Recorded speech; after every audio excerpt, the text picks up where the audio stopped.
great opportunity to help out people in a less fortunate part of the world. See what a different place would look like. Okay. I was really excited to meet a whole bunch of really dedicated people that were willing to sacrifice their time to go work in Alabama to help these people that maybe didn't have the same opportunities that we have. I went because I heard all the stories from the last time we were there. I mean Silent River and its students. And it was just really inspiring to see the changes in them, so give it a go. I decided to go because I wanted to basically experience an adventure. It seemed like an adventure to me, and it's something I've never really done, just get up and go. So I really wanted to experience something amazing, and I think that's what I got. So.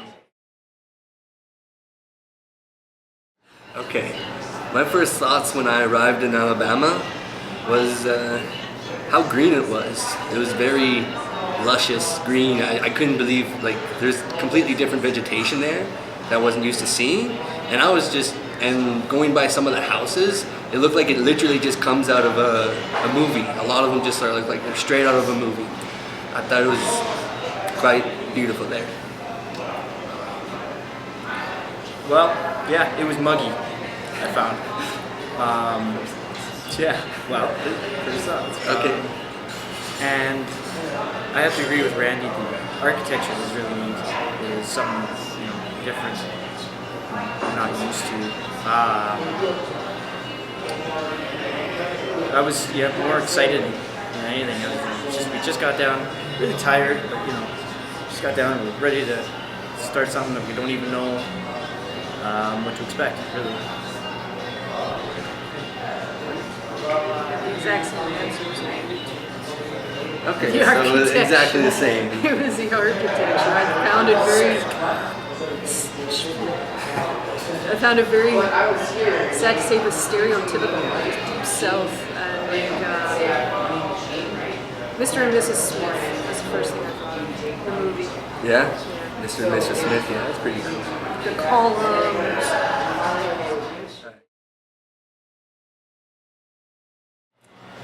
Well, everyone was super positive and really nice to spend time with because I think even without the no complaining rule, I don't think anyone would have really complained about doing any of the stuff that we did.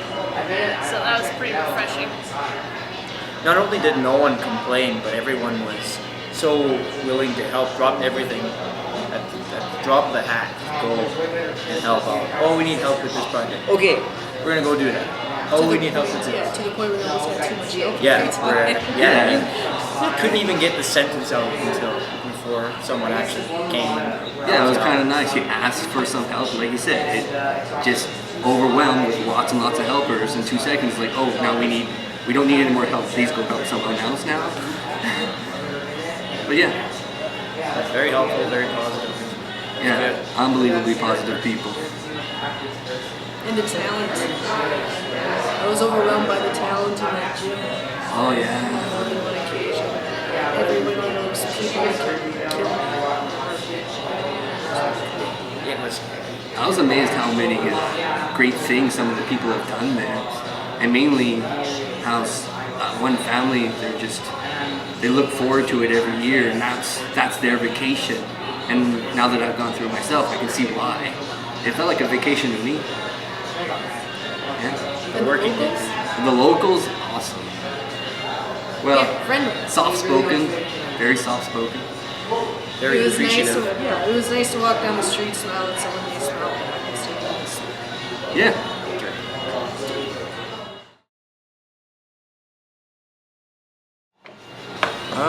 Everything. Yeah. I wandered around to every single project that I could, whenever I could. If I wasn't needed this place, I was going to go pick that place. I only worked on 3 projects. I worked on the pallet furniture building one. I thought that was pretty neat. And then I worked on what was called the White House, and it was Literally? Literally, yeah. But it was an area where a fire burned in one of the rooms, and I was tasked to try and help and clean that up. I ended up working on that one for like a day and a half, and at the end, and at the end of the whole thing, we all somehow managed to be in the same project on the very last day. Yeah. I thought that was probably the coolest project Yeah. ever. And we were the only 4 working, remember that? Yeah. We quit early. Last We were the one last there. 4. It's Canadian work ethic. That's There right. we go. We bring Canadian work ethic to. Yeah, it was pretty cool. I got to learn lots of stuff. I mean, I worked a little bit on the framing of the building. I forget what the project was called, but the one where all the bricks in the front have been taken down. Oh yeah, we put all those bricks there. Yeah, moved a lot of bricks. Yeah, in general, it was pretty fun. It was a really fun time. For the most part, I was working on the local bicycle shop. And I apprenticed. She apprenticed. I apprenticed. There you go. I helped build a bathroom. We didn't have a bathroom in there, so we framed in a bathroom, and because of my electrical experience, I was tasked with putting in new lights and plugs and whatnot, and it was a lot of fun. It was basically like being at work, but it was at the same time different environment, different people. It was refreshing. It was a lot of fun. There was also, I had to troubleshoot the thrift shop because there was a problem with the lights. So again, my trade came in handy, and I'm glad I was able to use my skills to help the project out for sure. Yeah, one of the project coordinators, Pam, as soon as she found out that he was an electrician, it's just like that was her new best buddy right there. She's like, oh, I have so much stuff for you to do. And I'm like, yeah. Yeah, that was awesome. It was pretty fun. It was good. There's quite a few, some more profound than others. I think one of the ones that sticks out most in my memory has to do with you. The 4 of us plus Alex? Alex? When we went for Alex. Yeah, Pie. Alex. Yeah. That's his last name. Anyways, we're all having pie together. Yeah, exactly. Oh, yeah. Pie and stuff like that. And we're trying each other's pie. And this guy's shy, no one knows. And then all of a sudden I just see this hand coming out from the side, stealing a piece of my pie and retracting. It was absolutely hilarious. I remember that very well. And I'm like, hey, he's finally figured it out. Yeah. By all means, take the pie. Yeah. That was a good one. Not profound, but hilarious. That's fun. I really enjoyed watching Alex grade for his black belt, or his 4th Dan, because it was pretty exceptional to me, all the things that he accomplished in a single year. I haven't accomplished that much stuff in like my whole life.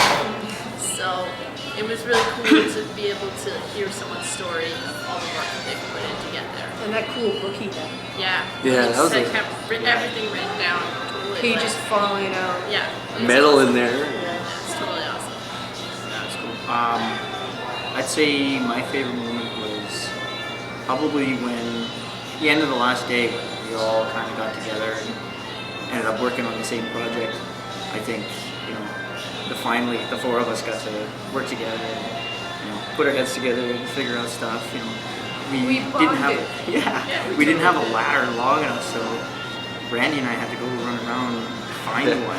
We ran into a project that was already closed and done, and we kind of snuck in the back and found a ladder long enough and took it. And it was good. I liked it a lot.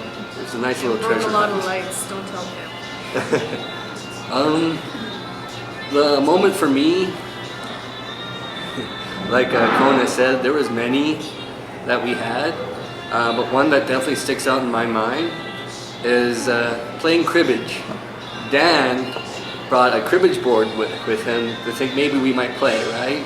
We played on one night, it was just me and him, and then on the last night we were there, we had a mega game of 6 people playing cribbage. And for me, I've never really interacted with so many people at one time, and everyone's just like friendly and just having fun. For me, that was like a new experience, and I thought that was absolutely amazing. I was having so much fun.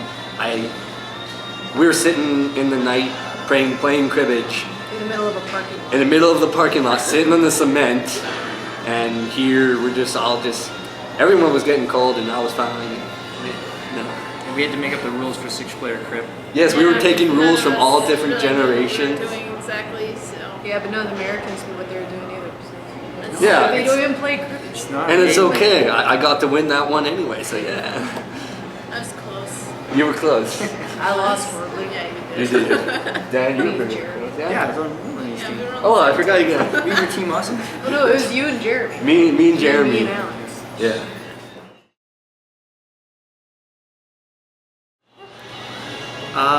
Well, I'd say I'm a lot more environmentally conscious than I was before. Meeting Julia Butterfly Hill was a big part of that. For those who don't know her, she's the one who stayed in a redwood tree for 2 years to prevent it from being cut down. Anyway, she explained a whole bunch of different things about how, when you're throwing away the garbage, where's it really going? It's not actually going anywhere, it's just being piled somewhere. It's still being thrown somewhere on the earth. So I'm a lot more conscious about, even at work, the wasted materials that are used and whatnot. I try to limit down the waste even further now. It's been a big impact for me. For me, it's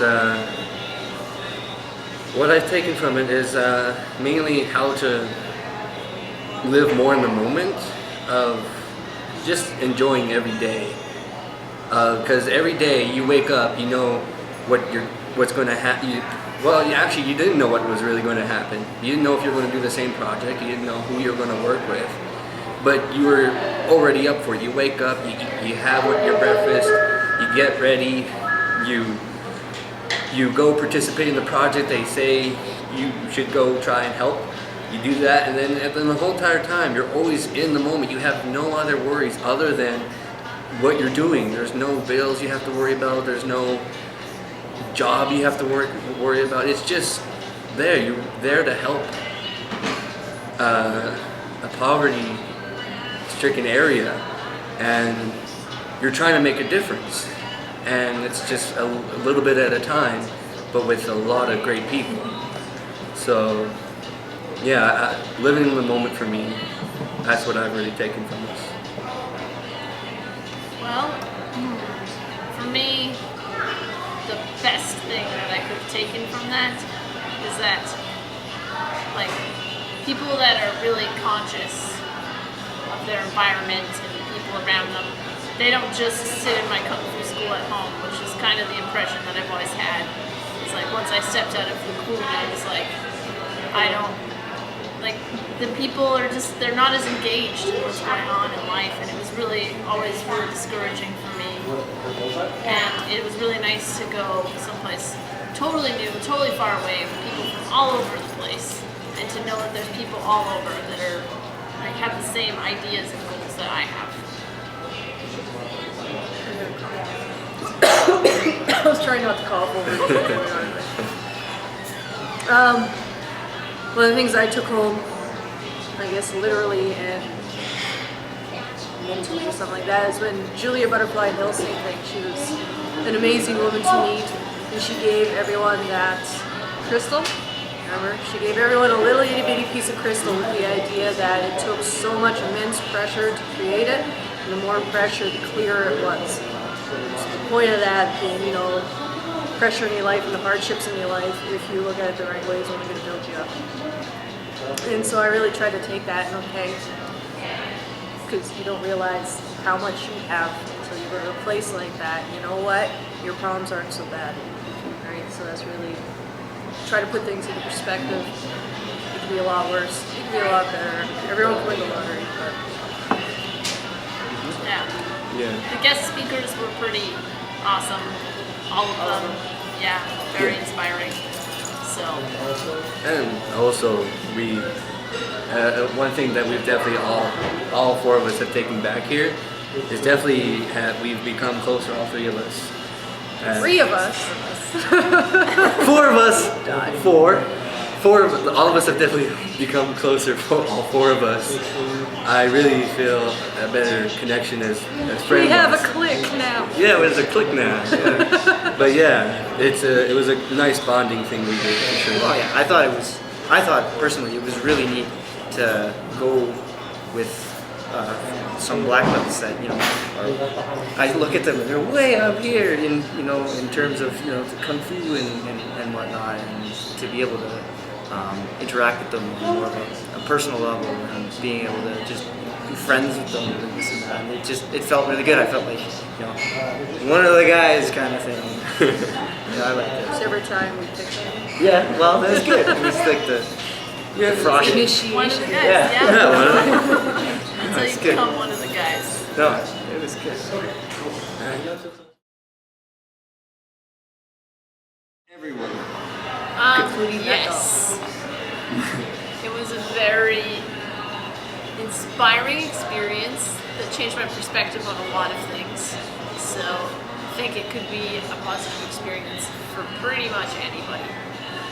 Yeah, and it's not just limited to just 18 and up. It's like they have jobs for little kids too. There's like they had like 4 or 5 different jobs for like 5, 6, 7-year-olds to do. So it's literally family friendly, and yeah, I definitely recommend this. This is definitely a life-changing experience for you. Do it. Do it.